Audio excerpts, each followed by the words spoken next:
My experience is always getting to the root cause, because I don't want to spend resources on things that are just Band-Aid, essentially, solutions.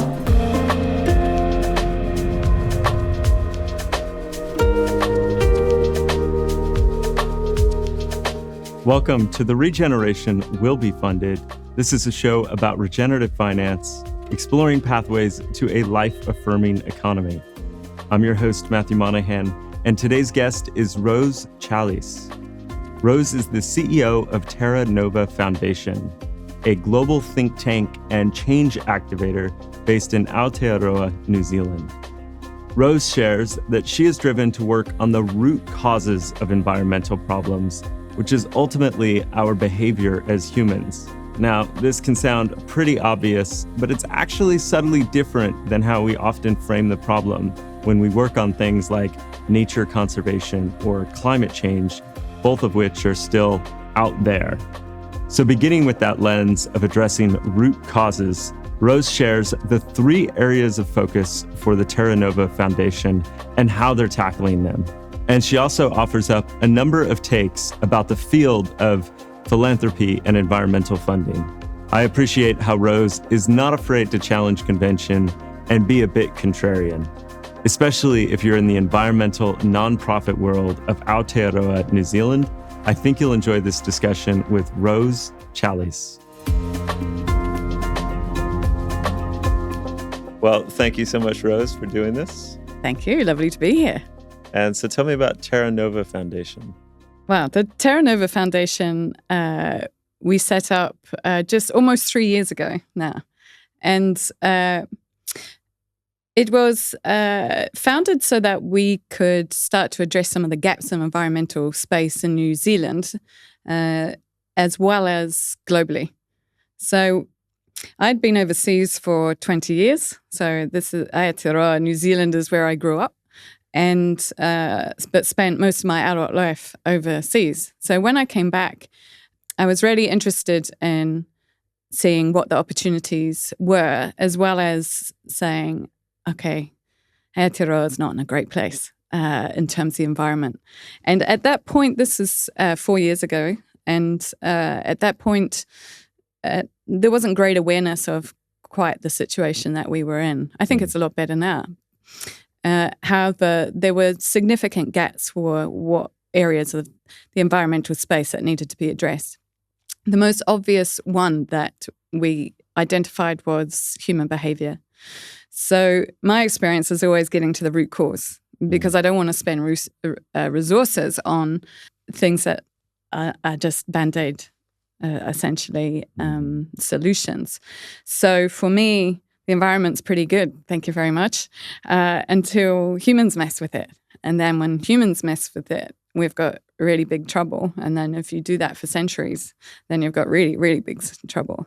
So Terra was set up primarily to address that particular issue, which is the human behavior part of the environmental situation.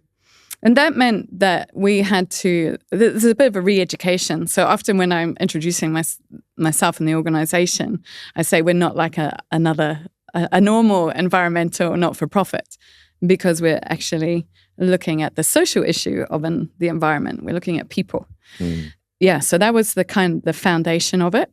As we got going, we were starting to look at, well, how do we do that? How do we address, because that's a big thing, right. Yeah. Big issue. Just behavior. Just behavior of all humans. Yeah. So then we started to look, well, where are the points that could be catalysts? How could we accelerate some of the shifts in behavior? And that's certainly my experience of doing large-scale change. That's what you do. You identify things that are going to shift the overall picture quite quickly. And so that's when we sat down and went, right, well, how can we do this? And we landed on 3 key areas. One is individual behavior day to day. So how can we empower ourselves to take action just in the way that we live, the way that we go to work, the way that we participate in an organization? And then with our families at home when we get home, those more daily tasks, if you like. And then the second part said, right, well, there's a big issue with business. The model is really, it's not working. We are where we're at, largely because of the approach of businesses, not just in this country, but everywhere in the world, with a few exceptions, I guess. So how can we start to shift that? And what's been happening in the last little while is more and more people are wanting to shift their business model, which is really exciting. So, but the same thing would come up over and over again was the how. How do we do this? So that's where Terra Nova now is going, and helping people to take the steps that are genuine, shifting the business model, embracing the great collective of people that a business actually is. And then the third part was looking at how we could do a geographical large-scale change. And I had worked a lot in the UK working with home countries, so the different England and Scotland, Northern Ireland and so forth. In New Zealand, you would think maybe it's small enough to do just the whole country. But I think there's something about a region in any country. It doesn't really matter the size. There's often a real connectedness already within a region. And so we landed on Waitaha, Canterbury, in the South Island of New Zealand. And so we have been developing, again, a environment-led human approach, which is getting everybody to shift across industry and across sectors in that region, and making decisions on what could be catalysts for that region to do a complete shift, not just maybe the tech industry or maybe the finance or maybe green companies or whatever, but the whole lot. And also the government, local government, regional government as well. And that, we're only 3 years in, but that's really starting to gain momentum, which is very exciting. What are the things that end up looking differently about that third area? Like, is it setting a vision together? How is it different than the changes that might already be embedded within an individual or a business or an organization's change? Like, it sounds like there's something unique about organizing at that regional scale. Curious, like, what you've observed. So one of the things that people think is that leaders who have the label on their forehead are the ones that do change. But actually, that's almost never true. There are exceptions. There are some amazing leaders that also have the label on their forehead. But most of the time, you'll have the people instigating change often sit outside of the system, or they sit in roles that doesn't say chief exec or chair or whatever. And so to me, this was key, is to find the people who understood the situation, who understood what could be possible, and then had the big picture view to go, this is how it could, these are the catalysts that would work. And so that's the first really important bit. You choose the people rather than the labels that they're carrying. Right. And then the second part is the magic that when you bring those people together, you start to see the correlations and you start to see the overlapping and where some of that really beautiful magic when you get people from different sectors who had not even spoken to each other before go, well, actually, we could help that by doing this and so forth. So I think those two things are really critical. I think there has to be a belief in the overall impact that you're trying to achieve as well. And so it doesn't work if people don't really believe that it's going to happen. It's as simple as that. Right. Okay, and then you mentioned with the businesses that that's kind of part of the forward-looking direction of Terra Nova is to work with those organizations on their model. So yeah, like what does that look like in practice? And curious what you're learning in that realm.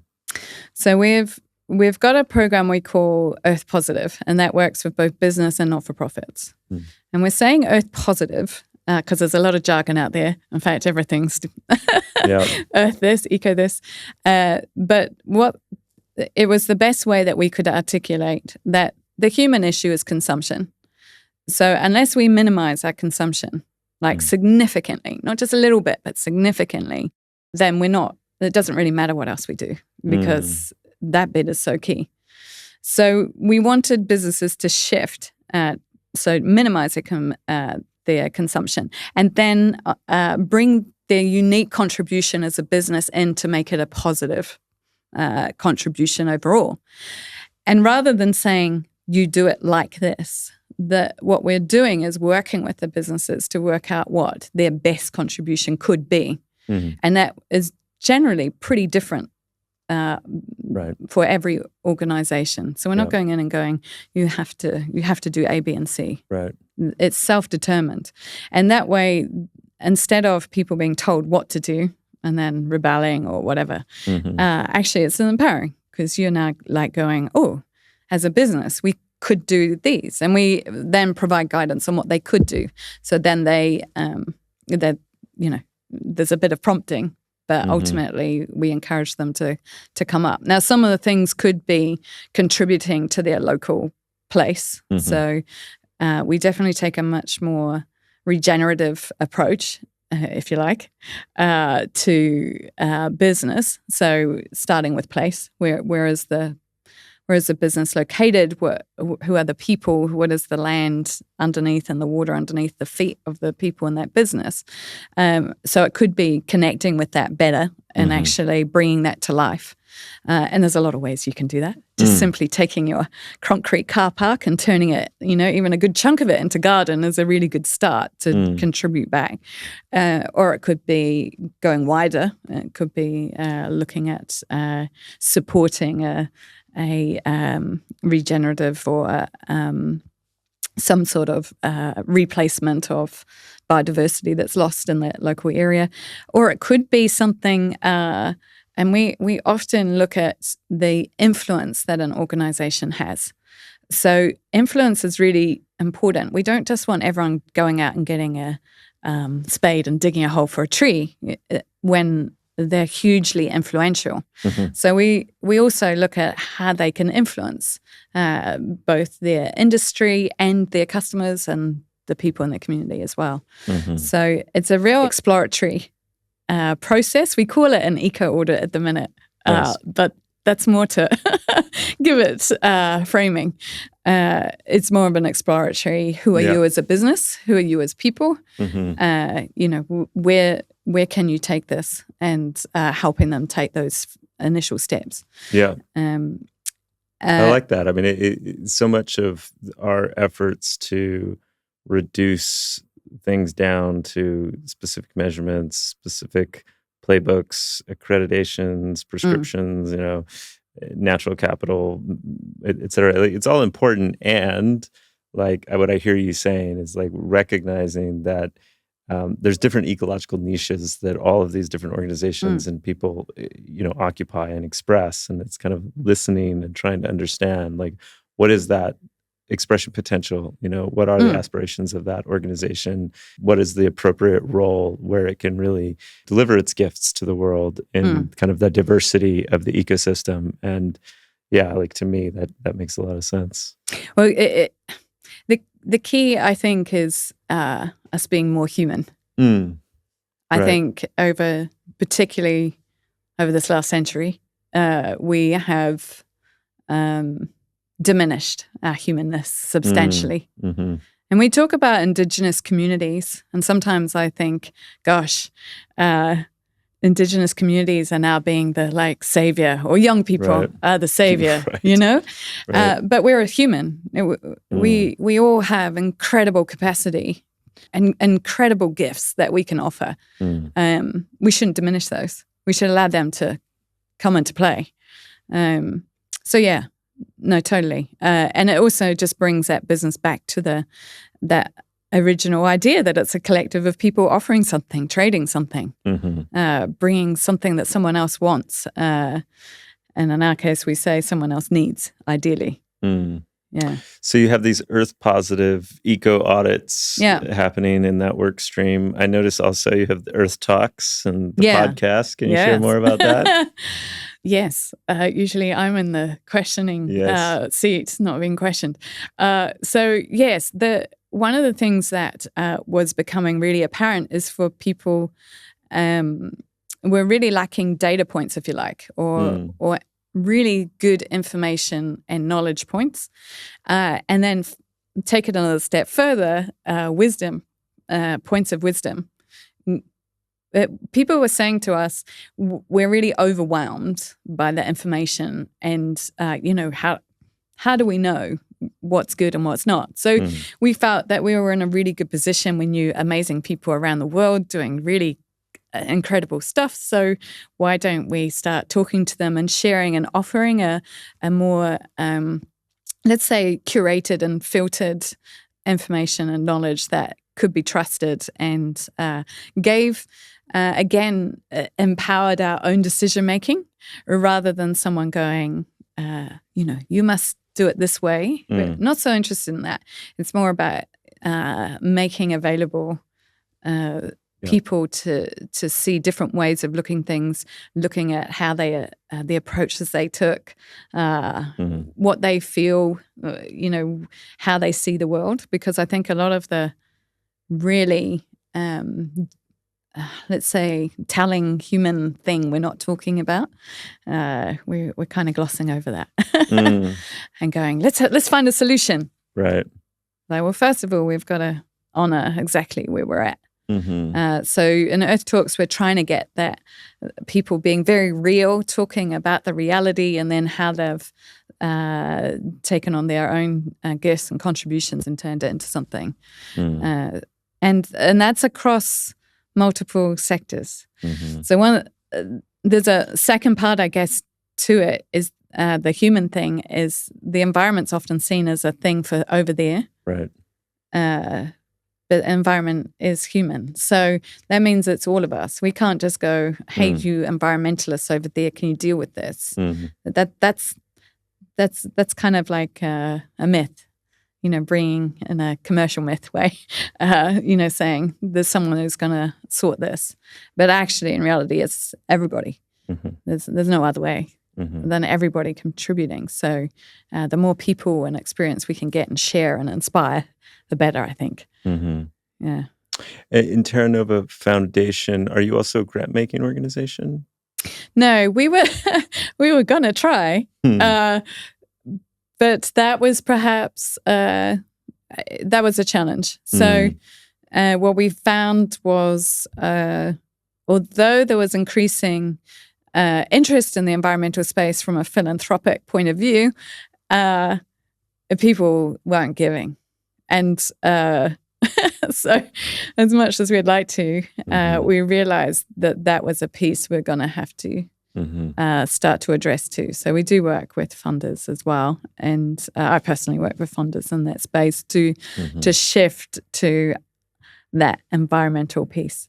It's astonishing how, although there are some really great examples of philanthropy, it is still well down the list for giving. Yeah. So what is it now? 2 to 4%? In Aotearoa, New Zealand, it's they say, well, it's 2 to 4. Some people say 4, some people say 3. The reality is probably a bit more like 2, but it is growing with some wonderful philanthropists helping along the way. So it is improving, but we decided actually we're going to need resource to do first. So in Europe, I would call that an operational foundation rather than a grant giving. So we've prioritized the operational for a start, just because there's so many gaps to address, really. And then once we get going, then it's intended that we'll start doing the grant piece as well. And I guess you have a lens into this as well from your work on the board of Philanthropy New Zealand. Can you share more about that? Yeah, so there's, like I mentioned before, there's some really good stuff going on. There's now a commitment. We've followed, there's a few countries now where funders and philanthropists have come on board and committed. So that's good. That's movement. But we need vast amounts of money coming into the space. And given that it's 2 to 4%, and I think the thing for me, the philanthropic area, it's independent. The potential in that area is enormous. You can do things fast. You can do things that are risky. You can do all the things that create change. Exactly. It's the place to try and activate things. So when people need to be aware of that and enjoy it and start to give and think, actually, I could help change the world by what I'm gifting, as opposed to trying to control it and say, okay, I've got money, I want to give it to this.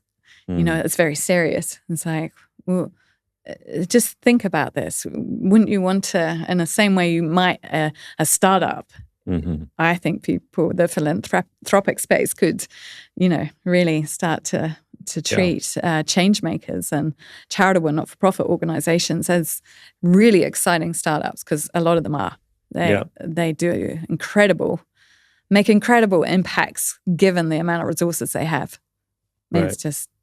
And why don't we have that culture of risk and experimentation, given that, philanthropic capital it's arguably the most liberated pool of capital we have. It doesn't have a debt incentive attached to it. It doesn't have a for-profit incentive attached to it. It doesn't even have a tax obligation attached to it. No. So, it is the pool of capital that is the most aligned with the mandate. Go out and change the world. Yeah. Do good things. You don't have to go grow the capital pie. Yeah. Go make a difference. And yet we have this culture that's very conservative, tends to be very herd-like, tends to be risk-averse, tends to be older. Why is that the nature of philanthropy from your vantage point? It's obviously not a New Zealand-specific thing. There's a few. I mean, I'm going to generalize a little bit. But I think philanthropy has conservative groundings. People with a lot of money seeing poor people and wanting to help them out. There's a real power thing going on. And that creates really conservative attitudes, because you make many assumptions as to why someone's poor and why you're rich.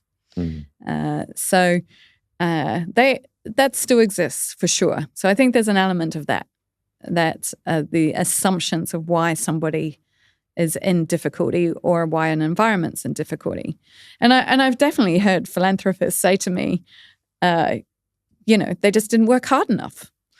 I've had that said directly, and you're like, well, some people are born into the most terrifying, just totally crazy world.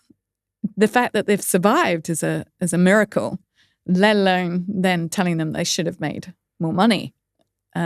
So some of those ideas, that ideology of I work hard, I get lots of money, comes into play then with the giving.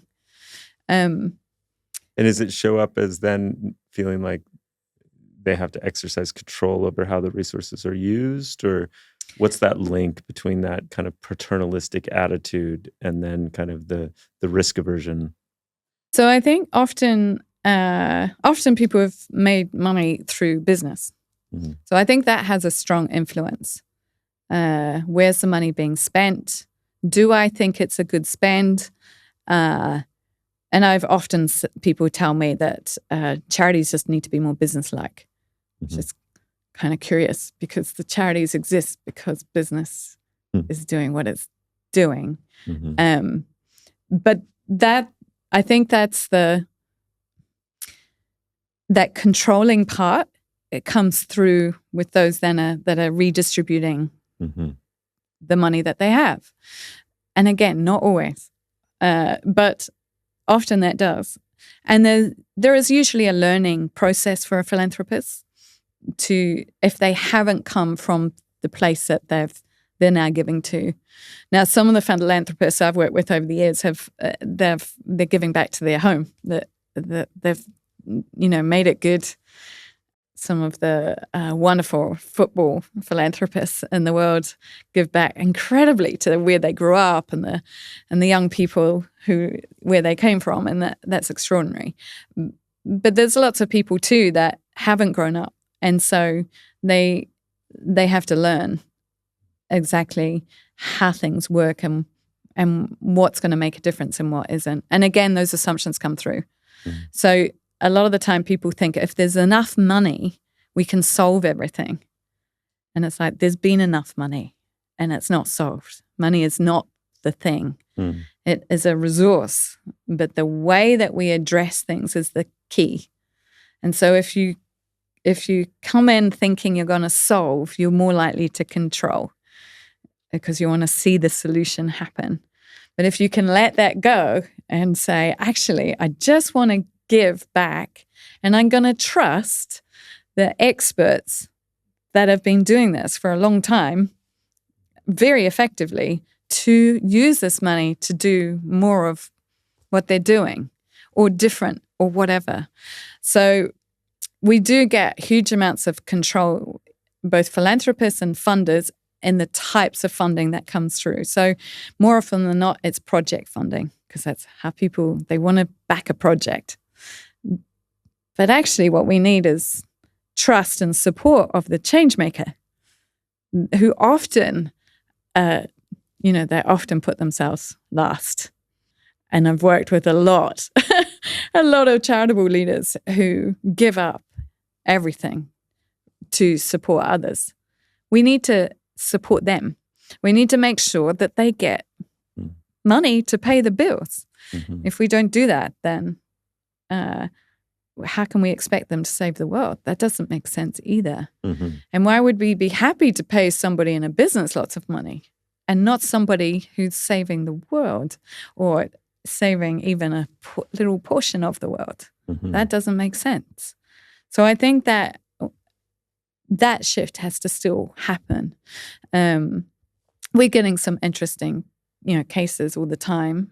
Some of the crypto giving is really starting to show what can be done. People don't even know who the person is, receiving gifts that are totally unconditional.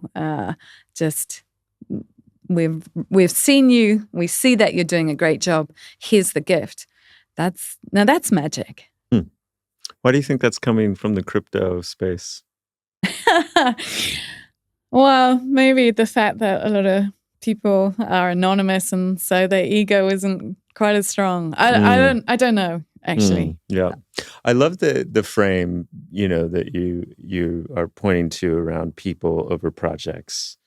And I think it resonates a lot that there is such this untapped opportunity to take a more people-centric lens to philanthropic giving and kind of philanthropic strategy. It was something that Bill Kermode from Next Foundation also brought up and said that if he could do Next over again and rewind 10 years, he would have started the fellowship on day one. Yeah, right. And the fellowship was about unconditional support of these mid-career individuals and really just getting out of the way and empowering them to use the resourcing the way that they saw fit. And I'm a beneficiary. Are you one of the fellows? Yeah. Oh, great. Excellent. I didn't even know that, agree. But I love it. So for me, it was a critical piece because there was no one funding anything environmental and I wanted to share that. I also was wanting to really get impact-driven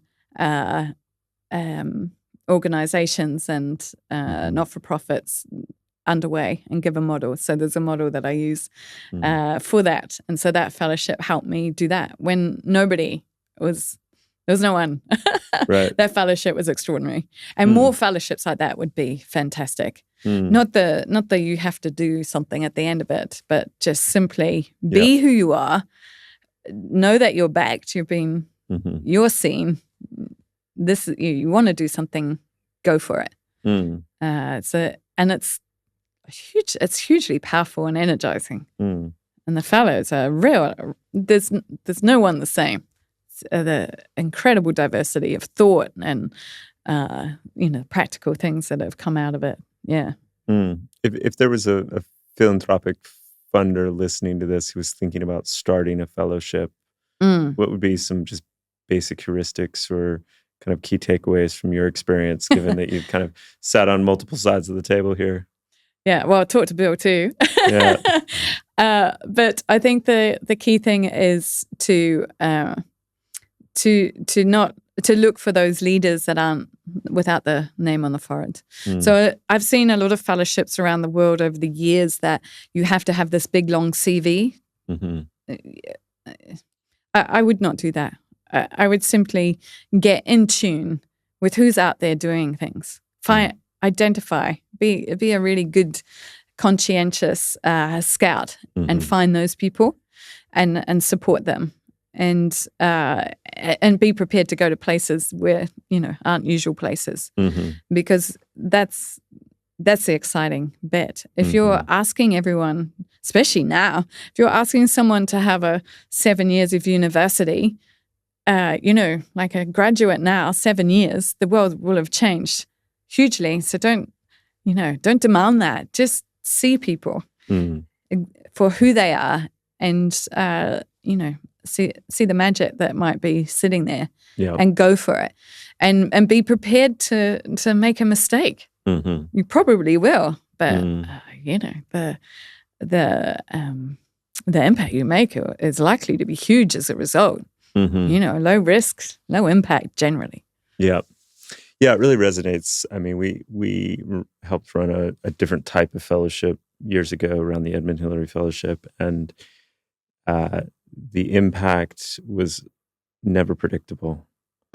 You're right. So you have to really trust, but then like out of nowhere, something really positive would emerge or happen, or someone would do something, and you'd see these kind of ripples and boomerangs years later in unexpected ways. And it's like, we just don't know. And so I think holding the work humbly in that way, not knowing that, it's going to look linear at point A to point B, but trusting that thesis of getting behind people, enabling, empowering, believing in them, and see what emerges. I also I have a philosophy about giving that has kind of emerged over time. With I often find that in hindsight, it's more effective, and something that we try to do, which is investing in people who they kind of are going to do it no matter what. And it's slightly paradoxical, because you want to feel like I'm Mr. Funder, I'm going to make the difference, and if not for me, then you wouldn't have been able to achieve X. And often the fundraising pitch is like, without your support, we can't do this, right? Whatever. But the reality is, like, the people who they're just going to figure it out. They're just going to knock down walls, and they're going to do the work. And if they have $100,000, they're going to do it with $100,000. And if they have $10,000, they're going to do it with $10,000. And so the money matters, but it's just that determination and that willingness and that fire that they bring. And when I see that, it's contagious, and I want to invest in it, and I want to get behind them and support those types of folks. Yeah, and it is contagious too. Once people do it, they do it more. I sit on the Seed the Change, He Kakano Hapai, and we support, so we do grants, but we're operational as well as grant giving. And again, we incubate those Changemaker roads. Now, yes, they'll probably do it anyway, but we try and make it a lot less painful. Right.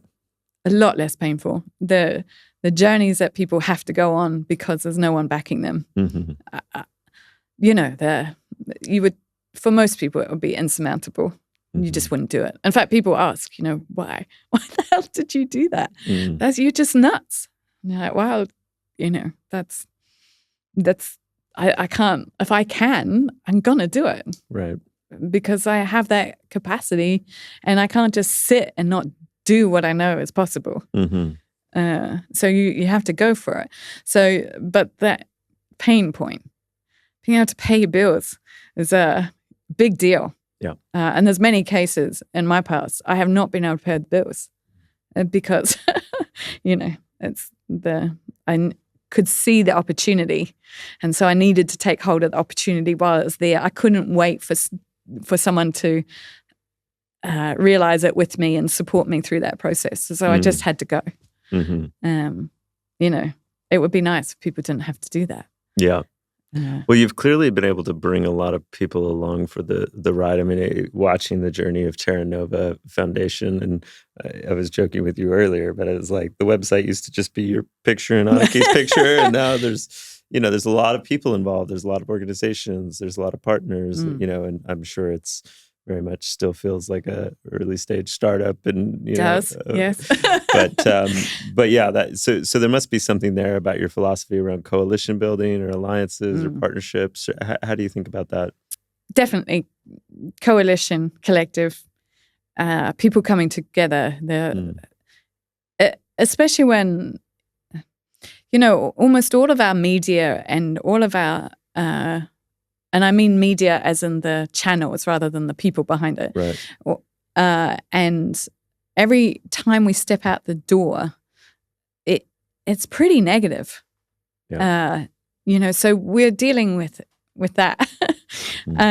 So to be able to bring people together for an energy inspiring type of action is, I think, is really important. But it's also, it's fantastic, like people want to do more because that's what we're built for. We're not built to be, downtrodden and told what we can't do, and there's a rule for that, and you can't look like that, and you can't do that, and those things. All these rules in society, that's not what we were born for. We're creative, amazing thinking souls. So the more opportunity we have to do that, the more that will thrive. So it's definitely not a coincidence that we have more and more people, because we find these wonderful people. But I guess find would be maybe giving us too much credit. People appear. They turn up, and we just thank the universe that they've arrived. Nice. And we say, what can you what would you like to do? You're here, you're in front of me. What might the opportunity be? And we work from there. So we're not creating roles as such, where people are turning up. Right. And then we see how they fit, or if they don't fit, or whatever. And so we have this wonderful community of all sorts of people. We call some people advisors. We have an incredible number of just exceptional brains that are advising us. We're really lucky on that score. But again, they're turning up because they want to do something that's meaningful, that's going to make a shift or a change, and not just be the same. And that's what we want to do. And if we can help support them, great. It's like a supporting team. Love it. And you've used this word Changemaker a few times. I'm curious, and I know it's part of the language of Seed the Change, and this great organization that Anneke is also involved in. And Anneke has been, a fellow board member and mentor, and someone who's influenced my journey here in Aotearoa. So just paying respects to him as well. And you're very lucky to be working with him, and vice versa. But yeah, can you tell me more about this notion of Changemaker?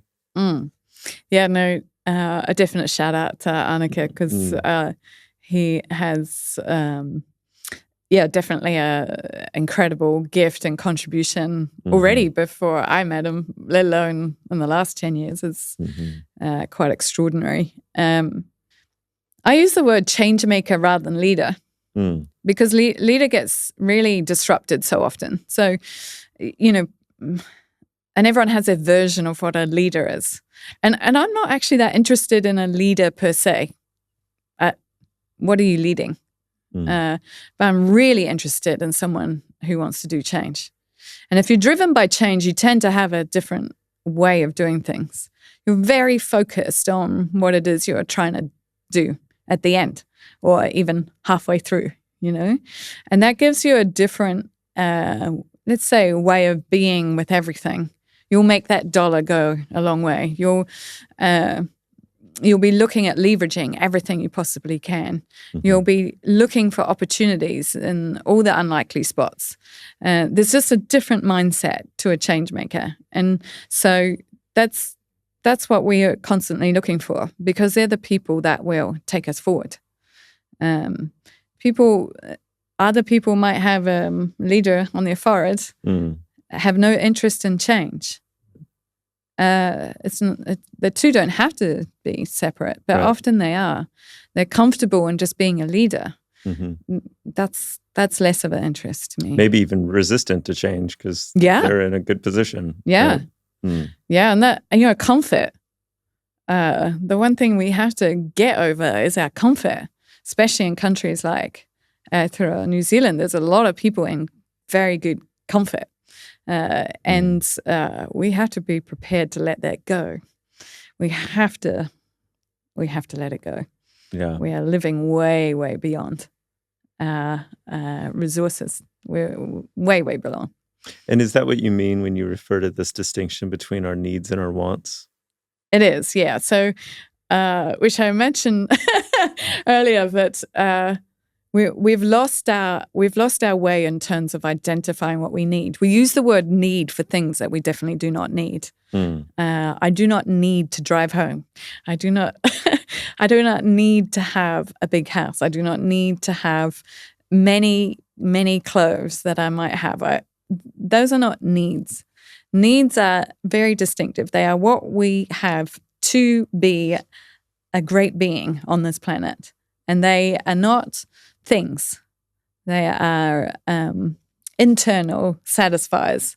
So affection, space to be free and relax, having enough food on the table for sure. I'm not suggesting that, but there are many other things that we're neglecting because we're terming what we want, which is our comfort, over our needs. Now, we work with a framework that Manfred Max Neef, he's a Chilean economist, and I've worked with this framework for years now, that identifies the needs of any human anywhere in the world at any time, which is a real, brings us down to earth, right? Yep. So I'm no different to any human on the planet. Things need to be satisfied. And when you start to look at these things, these really intrinsic things, you're like, well, actually, how much of my day, how much of my year am I addressing those needs? And how much of it am I addressing what I want? And a lot of the Manfred Max Neef also has he's identified different satisfiers, and he says humans are very good at having negative satisfiers. So we'll have a cup of coffee instead of having a rest, for instance. Right. Real easy one. Right. And then there's different ways of positively satisfying. So we might, and this is where charities and governments come in. So a government says we don't have enough homes, let's build homes. But actually, the need is way more than just the roof over our head. So ideally, what we want is a synergistic where we address multiple needs at the same time. So that means our kind of idea that we want to, I'm going to now satisfy need A and need B, doesn't really happen naturally. We do things that satisfy the whole lot or a good number of them at any one time. So if we start to look at ourselves like that, then we might have a different approach and start to let go of the material things, which are usually negative satisfiers of something not being addressed. So that's the need-want piece. And our consumptive behavior, I think, is if we can separate those two things and understand what is important, and honor that and be prepared to let go of the money in order to do that, then we'll start to win as beings on the planet. If we hold on tight to the things that are negative satisfiers or actually aren't important in the first place, we're going to lose. And how much do you think of this also as we're grasping for these external objects or these things that are being fed to us through a consumerist culture, when actually it's much more satisfying to reach for human connection and restoration of relationships, and maybe not just with humans, but with all of life? I mean, I would argue that our needs, that's enough for all the businesses in the world to address. We have enough needs. We don't need to go into one. The problem is that businesses, so collectives of people, get around a table and go, let's create a need, often they call it need, or create a problem. We'll find the solution, and then build that picture. Yeah. So that then elevates us into a bubble, essentially. So we get told we're missing out, or that you need this. If you haven't, why haven't you got it? You need to buy it. And in fact, you don't want to just buy that one. You want to buy a particular type of one. So this is all created. It's enormous energy. I don't know how. At what point, if a business just goes, well, imagine what we would have resource-wise if we didn't do that piece. Marketing budgets, creating. When I was like 19 years old, getting my start in startups and entrepreneurship, I was reading these direct marketing books, and that was rule number one. Was like, you create the need, you exacerbate the need, you tell the consumer just how badly they need it. You build all the colorful language about it. Like, that's how you get them to want to buy a solution. Yeah, you get them to want to buy. We don't need to do that. We already have needs. We just need to address those. And then everyone's feeling good. Because we know inherently that if we're selling something that's not good, we don't feel good. Right. So why don't we sell something that's actually good? Why don't we trade something that's good? Then we're going to feel good as people. And I think definitely that we've seen shifts now of young people saying exactly that. They're going, I don't want to be working for a business that's wrecking the planet because I'm not going to have a planet. And so unless you can show me what you're doing. But I think it could be stronger than that. I reckon we could get our young people, particularly because they're super influential now, particularly, is to demand actually a complete shift in the product or service. Why are we even making it? Why do we need plastic goods? I mean, there's a very small percentage of plastic goods that we need, arguably. Maybe in a hospital situation or something. But for the most part, probably 99% of plastic products, we don't even need them. In fact, we did without them before as human beings. So why do we insist on keeping on that production, right? Because we should all know it's harmful in every which way. There's nothing good that's coming out of the source, the production. It's all negatively impacted on our planet and on us. It's in our breast milk and testicles now. So, yeah. There it is. And so why don't we just demand that that's not even used? Why don't we say that out loud and go, right, let's use all these other alternatives. Now, in Aotearoa, New Zealand, we have an incredible array of fibers that are now rich with application. And so we're seeing things like kiwi fiber, which is using the harakeke plant, which people think is flax, which Ben Scales will definitely tell you is not, is a native plant that looks a bit like flax and can replace, they argue it could replace fiberglass. How cool is that? But it was because they asked the question. They went, well, is there an alternative to fiberglass? We're not going to mess with fiberglass to make it a little bit better or reduce its carbon footprint or whatever. They've just gone straight in and gone, we'll find something else. If we have that kind of energy coming through, how cool is that? Having people coming up with things that are just replacement of the old way of manufacturing it. Right. And it seems like what's coming up for me is there's also some sort of behavior here that's so optimized to convenience. Like we are often given options that may be healthier or better for someone else or the planet or ourselves. And yet we go with that convenient option. And like when I think about my own use of plastic, it's usually it's the want of convenience, right? Yeah. So that we've got to detach from that. We're all busy for sure. Everyone lives busy lives, but that's been created too. We get so stuck and we commit to so many things that we feel we can't get out of.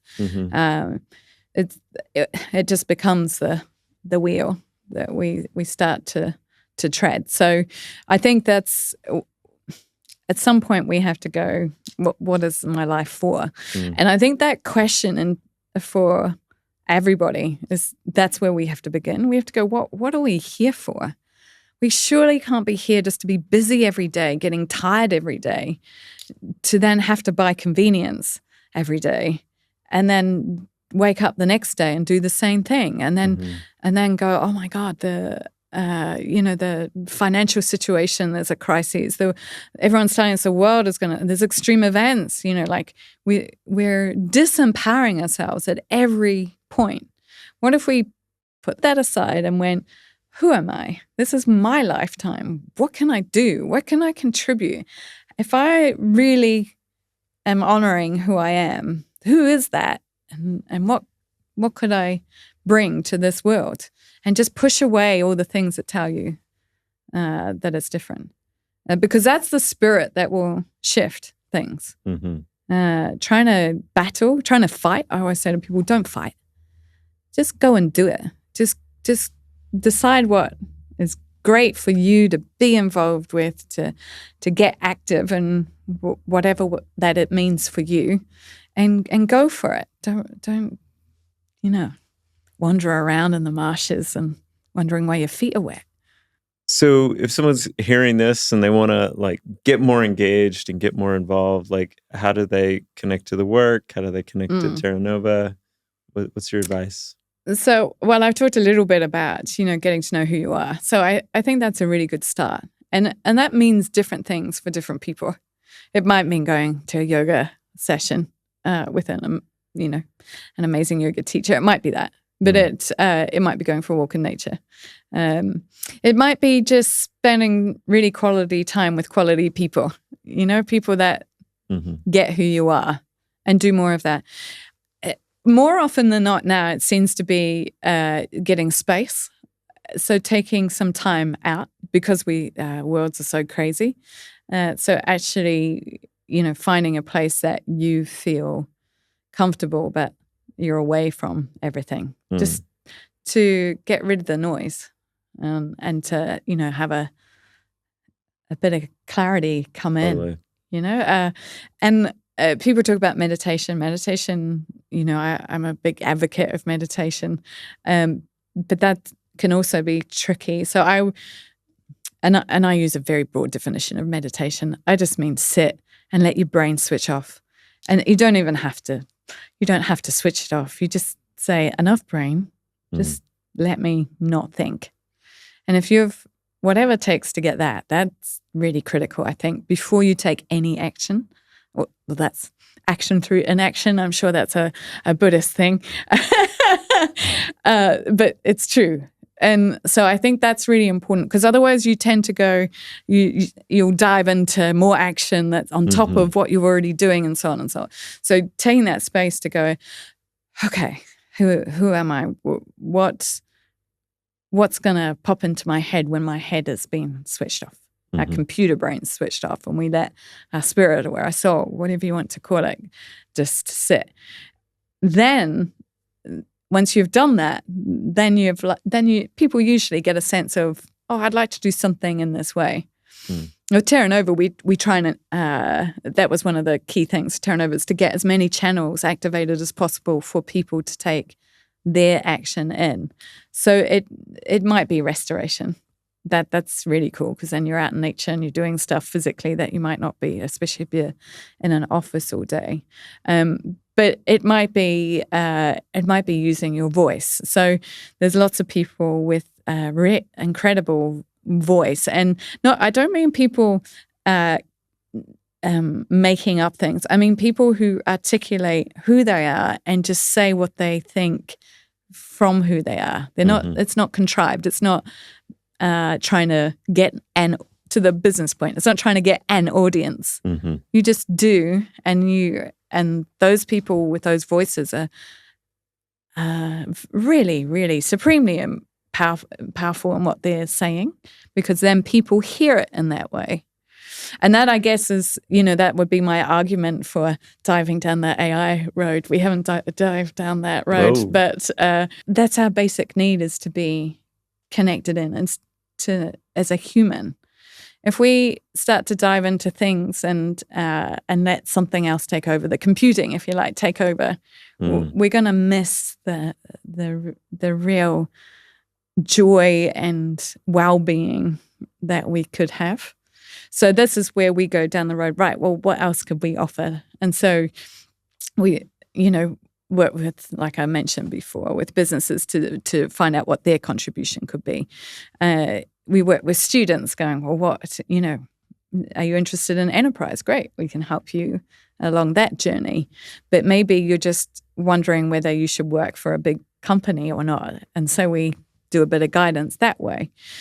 That trying to find your specific piece that you think, my auntie says, actually, she said, we're born for our age that we live in. And so we're equipped for what the world needs at any point in time. I quite like that, because then that challenges, well, what I've got, what is that to bring now? I haven't been born in 50 years ago or 100 years ago. Like, I'm in this age at this, the age in terms of the decade or the century, at this age, with my experience, what can I offer? And that gets really then very interesting. Some people have resources to bring. This is if you've made money and don't tangle yourself up feeling guilt about how you've made it. Just go, wow, now I've got money. This is my reality. What could I do with that? To energize and excite and shift things and create change. If I've got family, some people have incredibly powerful families. And so creating that sense of community for those who have no sense of community. We get quite isolated, actually. We're very isolated within cities now. So there's a lot of things that we can offer and get activated, which anything that's helping us get more connected with ourselves as a living being is going to be good, because then it puts us into the earthly realm again, as opposed to separating from it. So anything that connects our feet to the ground. Good one is just taking your shoes off and walking on the ground, right? Just it's a very simple action to take.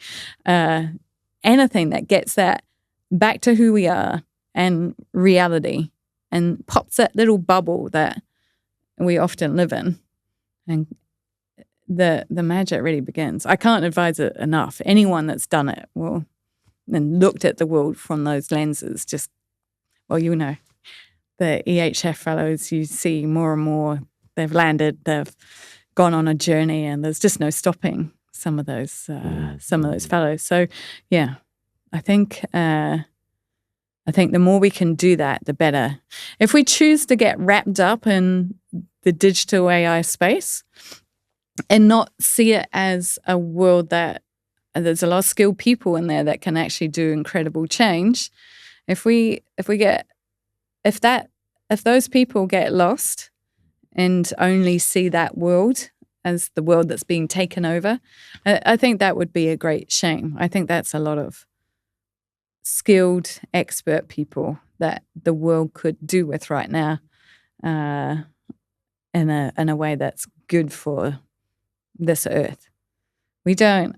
Sometimes I say we're like the worst parasite or stupidest, because we have this one host, which is our earth, and we're using it up, and we're demoing it left, right, and center. And unlike most parasites, we don't have another one to go to. So when we think we're really clever, we just need to humble ourselves and go, actually, we're kind of the dumbest parasite. We're not even doing that basic, fundamental animal behavior of keeping our host thriving so that we thrive. You could see that as negative, but I think it's humbling. I think we constantly need to be humbled by that. Humbling message to leave us on. Maybe I should come with a much more positive. Is there any final words you'd like to add, or is that's a good finish from my perspective? I'm naughty sometimes because I do finish on negative. I try to finish on positive. I guess my final thing would to say that the opportunities are endless, totally limitless. We close down what we think is possible. We say it's not possible. That's our first mistake, I think. We just need to see that absolutely anything is possible and open up. And that, if we can do that as a community, locally, regionally, nationally, globally, what's possible, then yeah, I think we could see some exciting. We're already seeing some pretty exciting things. More to come. Rose, Challies, thank you so much. It's a pleasure. Thank you for having me. I hope you liked that discussion with Rose. Even though humanity may be acting like a parasite, I appreciated her reminder at the end that anything is still possible. To follow along Rose's work and podcast, just go to terranova.foundation. You might also be interested in the conversations we had with Bill Kermode from Next Foundation, Cheryl Spain from the Gift Trust, and Jan Hania from Biome Trust. You can find links in the show notes below. All of our discussions are available at maearth.com. Thanks for joining us, and I'll see you on the next one.